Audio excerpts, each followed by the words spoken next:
Hey guys, just hanging out in the shop, waiting for better weather. I can't run the 064, it's too cold, and I'm just kind of in between jobs right now. And one thing that I want to work on is bucket stock. Um, I want to get some new sauce together for bucket stock. And one thing that come up in the conversations was it'd be nice to have a ported 80cc Mccullough there. Well, let's revisit an old saw. Buckin'S Pro Mac 850. We blew that saw up. I got a lot of flack for that, which was funny. I know what happened, but I even did a video ripping it apart. Let's revisit that saw. I want to see if I can get the cylinder in better shape. Maybe we can throw it back together and have it at bucket stock. Let's get to the bench. Well. The old Mccullough. You guys know I have a love and hate relationship with these silly things. I hate working on them. I do. But they sure run good when they're ported, don't they? And let's be honest, guys. You guys know my friend Buckin, my buddy, my pal. He's like my brother. If he wants a saw ported, I'll do it because we're friends, right? And you guys know me. I port for friends. I don't take builds. And I like the man's spirit. He's our friendship has done a lot for me personally. So, anyways, I built this Pro Mac 850 for Buckin years ago, and we blew it up. Well, here's the aftermath. Okay, looks like it's scored, but it's funny, friends. There's like no damage to the ring. Okay. There's no damage to the ring, and it's like something come through this saw. Okay. Now this is an 80cc saw. This is a thin ring piston. You can't get these rings anymore, as far as I know. I've been looking, I can't find them. 80cc cylinders are unobtainium. There are none. I mean, I'm sure there's a few old boys out there that are like, I got a few, but friends, I can't find these anymore. I put the shout out, anybody that has one of these, if you have one available, I'll buy it, but just never got anything. I used to have a fella in Arkansas that was feeding me back parts, but he's not with us anymore, so My Mac days are kind of limited, right? Because I can only work on these things if I can get parts. But anyways, today's video, let's see if we can do something with this. This right here, friends. Okay. Now, what I think happened to this saw, I'm 98% sure, is, see that line there? I think the plating came off the bottom and peeled its way up. Now, I'm not sure. I'm going to get some sandpaper and I'm going to go in there and see if I even think I can save this saw. What killed Mccullough was their plating, friends. In this era, these saws peeled plating. Okay? Super common. It happened all the time. That's what killed Mccullough, in most people's opinions. Okay? Now, if this doesn't work out, I bought this. This is a Super Pro 81, I believe. Super Pro 80. I hear these things aren't super fast. I did a Super Pro 70 years ago. That saw absolutely hauls the mail. I noticed there is like no similarities in these two saws. This out of the box has longer intake timing. I can see it. Transfers are smaller. Let's see if you guys, there you go. Okay. Pro Mac 850 has monster transfers. They're divided primary and secondary. These things rip pretty good. I hear these do not. The last one of these I did, I put a mandrel in here.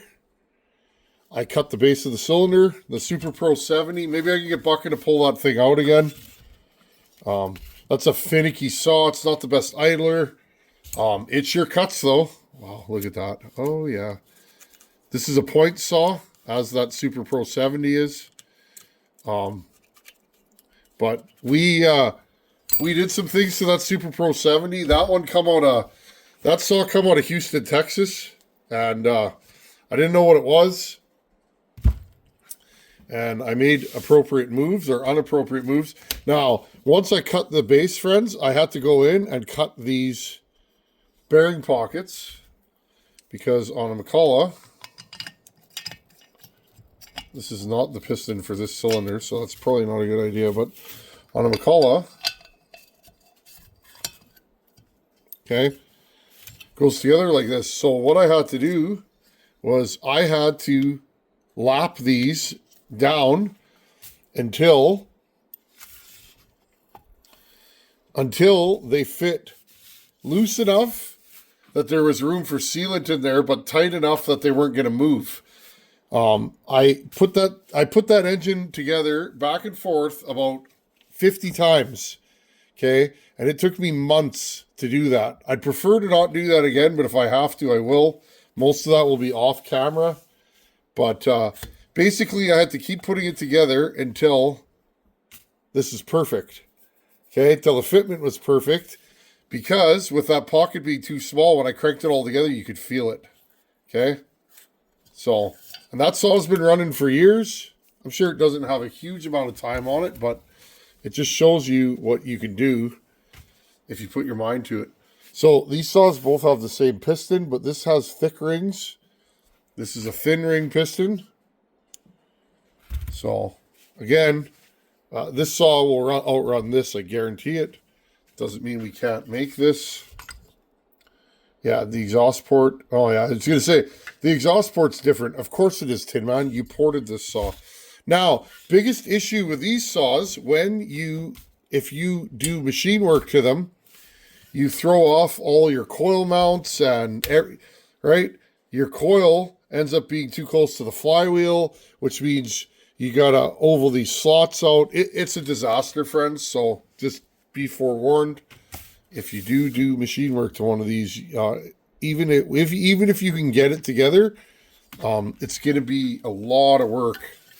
That Super Pro 70, probably the most work I've ever done to a saw to get it to run. But I took a low RPM, slow cutting, no power saw and made it absolutely a monster. Okay, friends, I'm just going to go in here with some sandpaper and get to it and see what I can make of this cylinder. If I think I can save this cylinder, which I don't think I can now that I look at it more, but if I think I can save it, then we will do appropriate maneuvers. What did I do to this thing?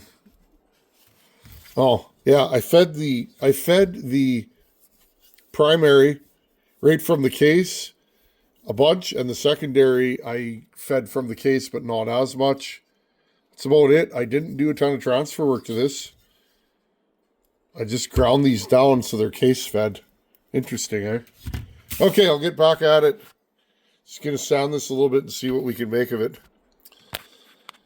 Okay, and if you've never done this before, you go in there. This is 400 grit. Okay, I'm just going in there with my finger.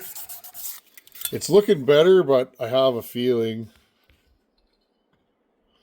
there's no plating in the center there. I'll just keep hitting this and see what we can do, and then we'll decide where we're going. Okay, guys, I've hit this for a little while, and for sure, you guys see, the plating is gone. And I showed this years ago, but I was hoping maybe, there you go. See that? See how that's aluminum there? The plating is actually rolled off the bottom of the cylinder, and it's more than... I was hoping that this is all just transfer, but right here in the middle, there's the plating rolled off, went through here, through the saw, and just grenaded it, okay? But what I was hoping is that the plating was only missing here, and I was actually just going to cut all this out with my Fordham, but so be it. You guys can see. I remember people thought that the saw was run too lean. And you can look, if this saw was blown up from being lean, notice there's no damage to the rings, okay? The rings aren't stuck. There's zero issues with these rings, okay? See that? These rings should be scored. If this saw was run hot enough that, you know what I mean, that the rings, that we melted the piston and we would have scored the rings and they'd be stuck. They're not stuck, okay? There's also no damage to them.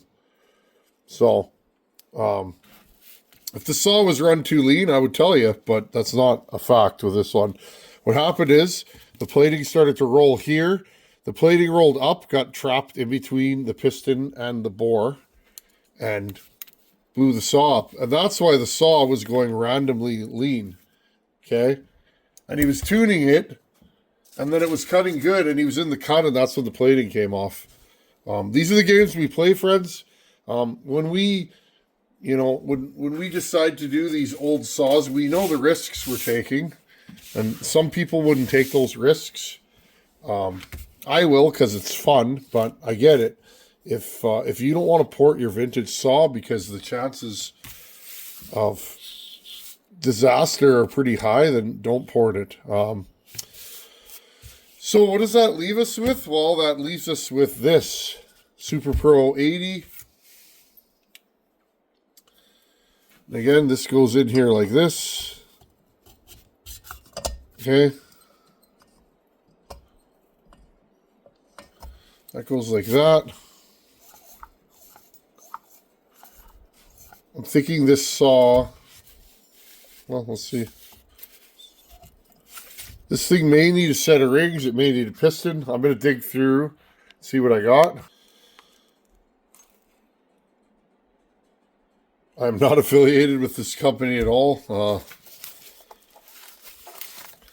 But this is pretty much our only option at this point in life. Now, you guys know I tried to use a Little Red Barn piston in that Pioneer build. Oh, you guys have asked about that Pioneer build. I mentioned it. I blew that saw up, friends. It's not blown up yet. It still runs, but it's going to blow up. To be continued. I'd like to bring a ported Pioneer to Buckin'S stock, so I may have to yank that one apart. But anyways, friends, remember I was trying to use one of these in my Pioneer build, and the quality of the piston was so horrible that I couldn't even use it. All I'm doing right now, I just want to see what are the chances. Is this the same? Is it different? Well, it looks exactly the same. Ooh, that's scary. Friends, look at how thin this is in here. Wow. It's got bigger rings. Crown height looks the same. Skirt is narrower. Transfers are bigger. So yeah, this piston is not even close to being, I mean, it may work, but it's not even close to being exactly the same. This scares me. It's very thin in here. And I mean, look, friends, here. Look. There's casting flash right there. Can you see that? Right there. See that sharp spot? Friends, I don't like these pistons. I hate to be negative, but I've had trouble with them over the years. And so have many people that I know. I'm not going to use any names, but I know a guy that had one of these. He told me the top broke off of it on the bench. So that kind of leaves us. I want to check these rings because if we're going to do this, before I waste a bunch of time. Okay, let's go.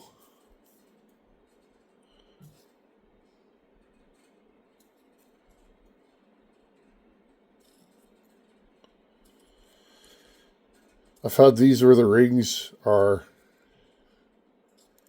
not consistent, like they're thin in spots. Not to say, friends, that I haven't had good luck with these. I have saws that have little red barn pistons in them for years and years, and they've been fine. I just find some of these look a little questionable, but this is probably going to be our only option.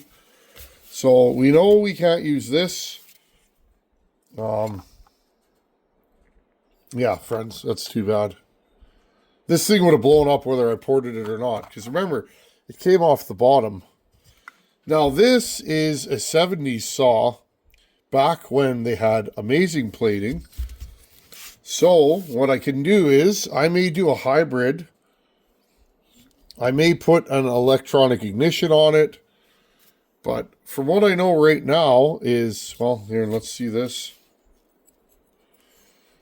And exhaust is not marked on this, so we'll go this way, intake. Oh, that fits. I've seen worse. I've seen better, but I've seen worse. No, that's fine. Or, well, let's see if we can do this. See, friends, so these rings here are stuck. I would rather use this OEM piston. Let's see if we can get these rings unstuck. They are stuck bad, though. So that's the problem. I'm probably going to break these rings.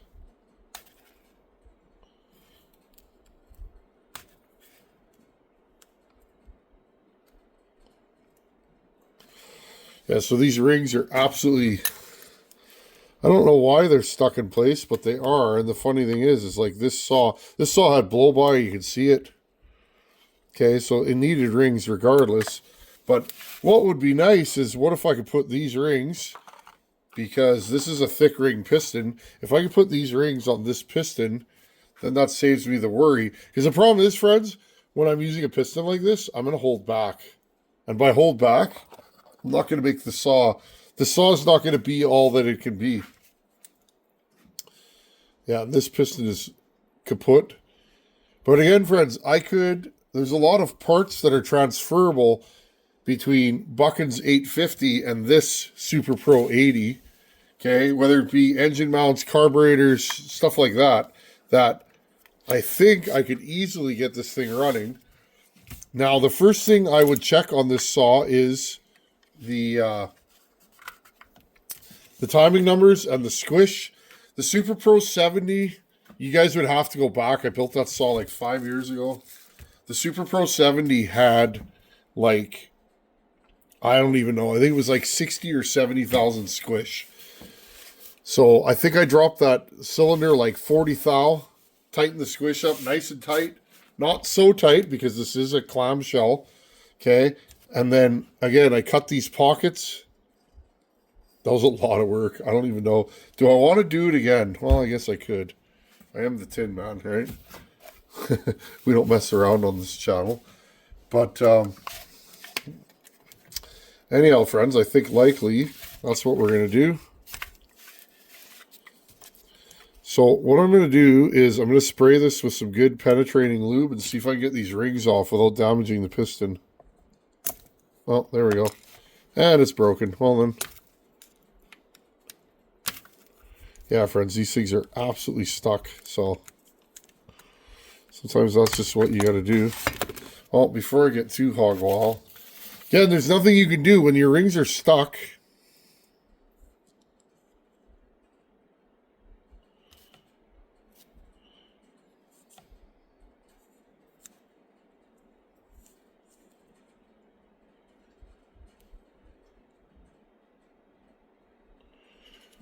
Well, I say, okay, 46 and a half. Okay, friends, well, maybe we are in business. So, what I think I'm going to attempt to do, I'm going to take this piston. I'm going to clean it up. There's a little bit of wear and scoring on it, but that's what you do with these old saws. I'm going to clean it up, and I will put new rings on it, which covers that issue. And then, yeah, I got to take this thing apart, and we'll see if we can get this thing rocking and rolling. And, yeah, so, I mean, this piston scares me. I don't really want to use it. I may have to, though, friends. We'll sleep on that. And, again, I hate bad-mouthing any products, but I've had bad experiences with some of these parts. Some of them are good, but it is what it is, and we'll give her a go. If you're going to use one of these, double check, triple check everything, because, well, I think you can get yourself into trouble. Just those little rough spots and flash marks and that's the stuff that scares me. These pistons can be pretty rough, or they can be really nice. I have Little Red Barn pistons in a couple of my saws, and they were very nice, and I've been running them for 6-7 years. But I've had, it just seems like these off, hey guys, thank you for making these, because there's really no other options, but it just seems like some of these smaller run, I mean, this is boutique stuff, friends. How many people are buying a 52.4 millimeter piston? I get it, but I find the smaller batch items like this, you really gotta check tolerances and clearances, and get your Fordham out and grind on them. But anyhow, friends, that's what I'm doing today. Nothing really too exciting, just kind of prepping, kind of deciding where we're gonna go with this. But yeah, I'd like to get another back together. Also, this thing, friends, that thing. We got parts coming. A fella, you know who you are. He offered to send me some parts for this, so I'd like to get this running for Buckin'S stock. By running, I mean ported. Ported, but it'll be a feat in itself to get it running, let alone porting it. So we'll